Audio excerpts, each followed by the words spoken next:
একটু মনটা খারাপ করে বসে আছেন, হুজুর ওয়াজ শুরু না করতে কালেকশনের মধ্যে ঢুকে গেলেন, একটু ওয়াজ করলে তো তাও কালেকশন করেন, তাদের সমস্যা নাই। প্রিয় মুসলমান ভাইরা, একটু গভীর মনোযোগ দেন। মক্কার কাফির বেঈমানেরা এবার বলতেছে মুহাম্মাদুর রাসূলুল্লাহ, এক আল্লাহর কথা বলে, আপাতত তিনজন দেবতার কথা বললেও তো মেনে নেওয়া যায়, কিন্তু এক আল্লাহ কি আমাদের বাঁচাইতে পারবে? মক্কার মানুষের বিশ্বাস ছিল এক আল্লাহ বাঁচাইতে পারবে না, আবার কিছু মানুষের বিশ্বাস ছিল এক আল্লাহ বাঁচাইতে পারে। প্রিয় মুসলমান চক্রভাড়াবাসী, ও পাথরঘাটাবাসী, ভেড়াভাড়াবাসী, আপনাদের কাছে একটা প্রশ্ন আমি জানতে চাই, আমার আল্লাহ বাঁচাইতে পারে কি পারে না? ওই আল্লাহ রাব্বুল আলামিন বলেন, ওয়া কাদা রাব্বুকা আল্লা তা'বুদু ইল্লা ইয়্যাহু ওয়া বিল ওয়ালিদাইনি ইহসানা।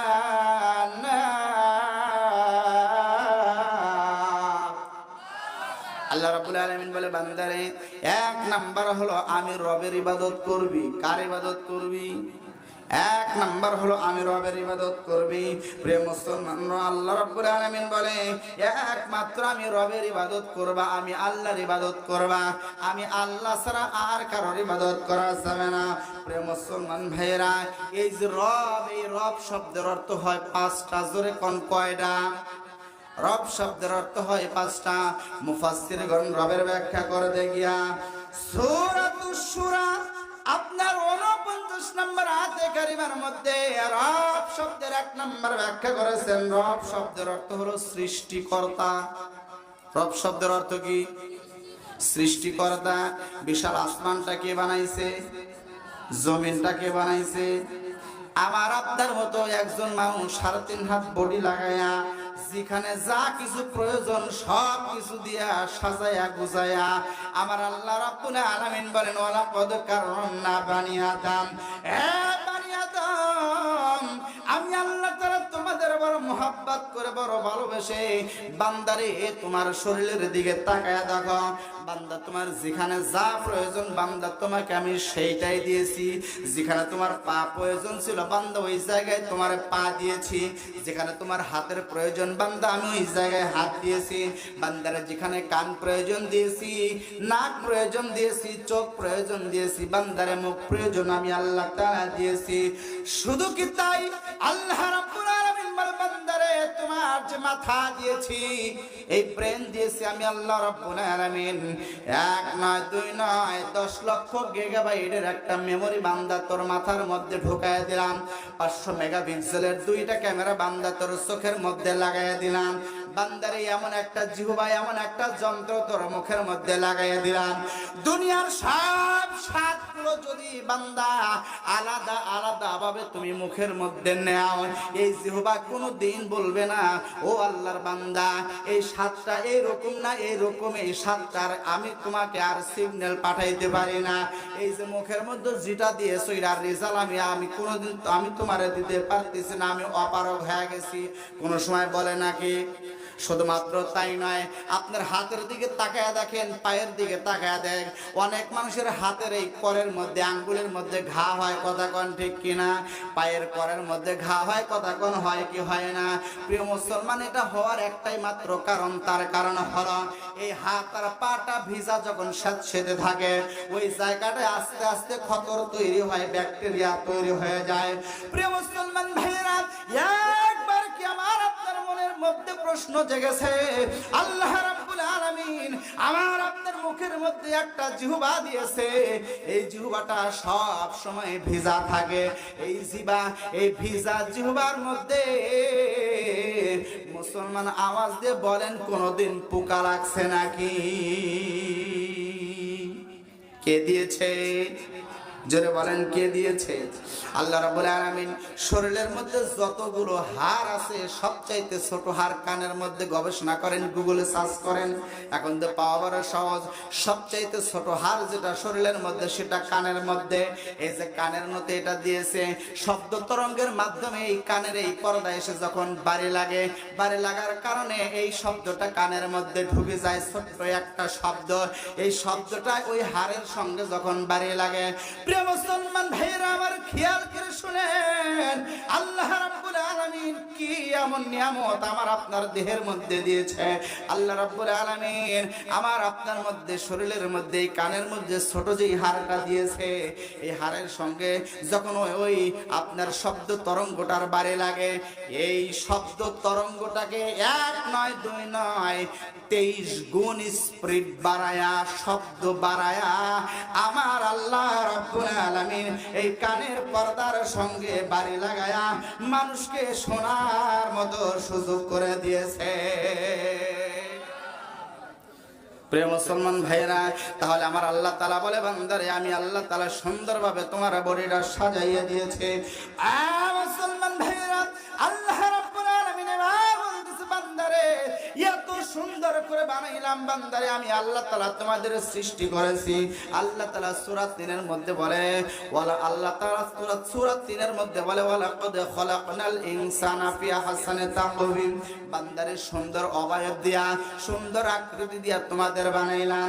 বান্দারে একজন মানুষকে যত সুন্দর করে আমি আল্লাহ বানাইছি, দুনিয়ার আমার সৃষ্টি মাখলুকাতের মধ্যে তাকায়া দেখো, একজন মানুষকে যত সুন্দর করে বানাইছি, এত সুন্দর করে দুনিয়ার কোন মাখলুকাত আমার আল্লাহ বানাই নাই। কথা কোন ঠিক কিনা? কথা কোন ঠিক কিনা? এজন্যই তো আমার দেশের যুবকেরা বিভিন্ন মিয়া মানুষের দিকে তাকায় থাকে, বিভিন্ন নায়িকা গায়িকাদের দিকে তাকায় থাকে, আর বলে মাল একটা যাচ্ছে। কথা কোন ঠিক কিনা? কি বলে না ভাই? তবে চক্রপাড়ার যুবকরা বলে না, যা বলে সব আমার দেবকের যুবকরা বলে। কথা কোন ঠিক কিনা? প্রিয় মুসলমান ভাইয়েরা, পর্দা প্রসঙ্গে একটু পরে আসতেছি। এই জন্য আল্লাহ রাব্বুল আলামিন বলে, বান্দারে একমাত্র আমি আল্লাহর ইবাদত বন্দেগী করতে হবে তোমাকে। কেন তুমি আমি আল্লাহর ইবাদত করবে না? বান্দারে আমি আল্লাহ তাআলা তোমার যে বডিখানা দিয়েছি, বডির মধ্যে যত পার্টস পাতিগুলো আছে, এগুলো তো কিনতে পাওয়া যাবে না। তবে বাজান রে, যদি এগুলো আপনার স্থানান্তর করার মতো, ট্রান্সফার করার মতো যদি পরিবেশ তৈরি করেন, অনেক সময় আমাদের শরীরে কিডনি ট্রান্সফার করা লাগে। কথা কোন ঠিক কিনা? চোখ ট্রান্সফার করা লাগে।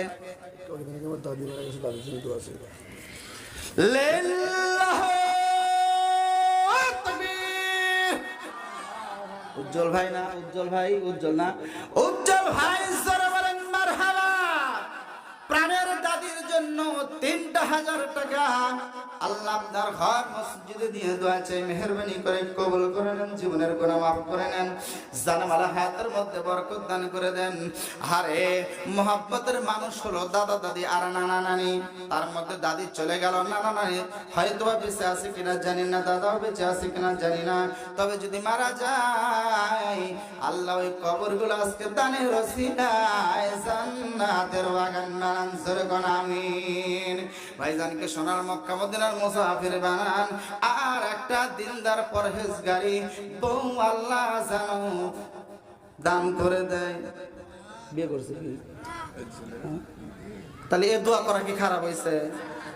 আপনারা অনেকে দিনদারি বইয়ের কথা কইছেন, জন্য রাগ করতেছেন কে? অনেক মুরব্বী কইছে, হুজুর আমাদের বউ দিনদারি না, আপনি দিনদারি বউর জন্য দোয়া করলেন।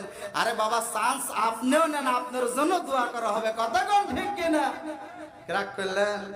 মুরব্বীরা বলতেছে, হুজুর সেই সময়কার আছে। আসলেই ভালো। আল্লাহ যেন নেক হায়াত দান করে। জোরে বলেন আমিন। প্রিয় মুসলমান ভাইরা আমার, তাহলে বলতেছিলাম আল্লাহ রাব্বুল আলামিন বলেন, আমি আল্লাহ তাআলা হলাম সৃষ্টিকর্তা। মুফাসসিরিন কেরামগণ রব শব্দের ব্যাখ্যা করে দিয়ে 5টা ব্যাখ্যা দিয়েছে, 5টা অর্থ দিয়েছে। 1 নম্বর, আল্লাহ রাব্বুল আলামিন সূরাতুশ শুরা 49 নম্বর আয়াতে কারিমার মধ্যে আল্লাহ রাব্বুল আলামিন বলেন, লিল্লাহি মুলকুস সামাওয়াতি ওয়াল আরদি ইয়াখলুকু মা ইয়াশা يهب لمن يشاء إناثا ويهب لمن يشاء الذكور।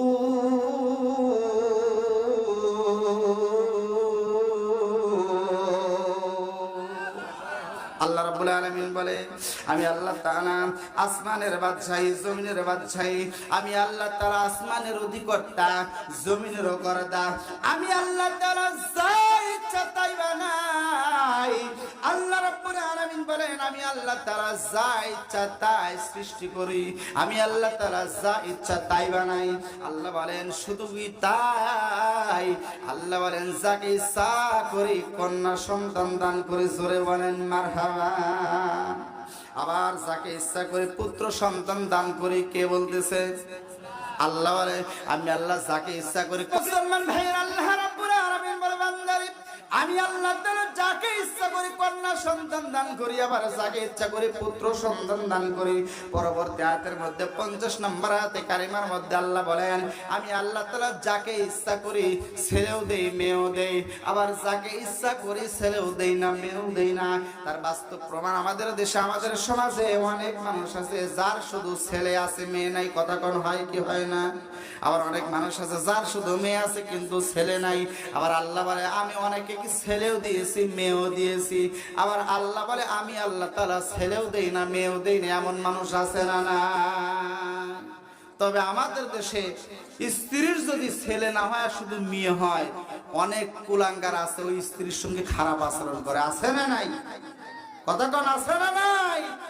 আচ্ছা আপনারা বলেন তো যে শুধু মেয়ে হওয়ার জন্য আসলে স্ত্রী দায় না পুরুষ দায়ী? আপনাদের কথা আস্তে করে বলতেছেন। হ্যাঁ, পুরুষ দায়ী। যারা বলেন কে দায়ী? পুরুষ দায়ী।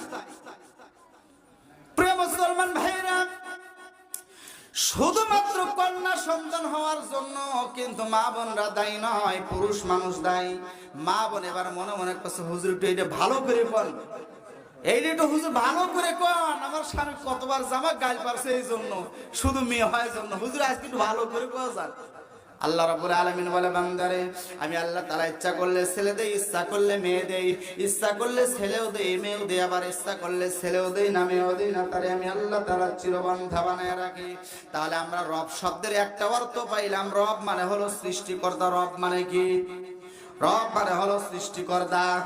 নারো